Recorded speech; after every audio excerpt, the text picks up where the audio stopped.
नमस्कार, मैं हूं नमन शर्मा। आप देख रहे हैं VU न्यूज। दिल्ली विधानसभा चुनाव में एनडीए के घटक दलों आम आदमी पार्टी और कांग्रेस की आपसी लड़ाई से भाजपा को फायदा होने संबंधी दावों के बीच सोमवार को विपक्षी गठबंधन के कई नेताओं ने आपसी एकजुटता पर जोर दिया। दूसरी तरफ कांग्रेस ने कहा कि उसे दोष देना गलत है क्योंकि आपने विधानसभा चुनाव में गठबंधन से इनकार कर दिया था। कांग्रेस ने यह भी कहा कि इंडिया अलायंस का गठन 2024 के आम चुनाव के लिए किया गया था। विधानसभा चुनाव के राज्य स्तर की परिस्थिति के हिसाब से गठबंधन को आगे बढ़ाना था।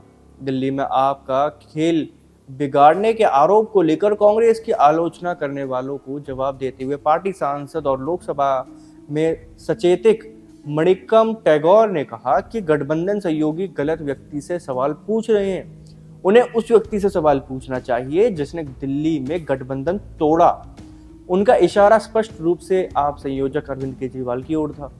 सपा नेता राम गोपाल यादव की आलोचना और कुछ वर्गों द्वारा कांग्रेस को अहंकारी कहे जाने के बारे में पूछे जाने पर टैगोर ने कहा कि हम विनम्र और शिष्ट इसलिए वे बोल रहे हैं और हम चुप हैं। शिवसेना यूबीटी के मुखपत्र सामना के संपादकीय में कहा गया है कि दिल्ली विधानसभा चुनाव में आप और कांग्रेस के एक दूसरे से लड़ने के कारण भाजपा को फायदा मिला और कहा कि अरविंद केजरीवाल ने 1 दिसंबर को घोषणा की थी कि वे अकेले चुनाव लड़ेंगे।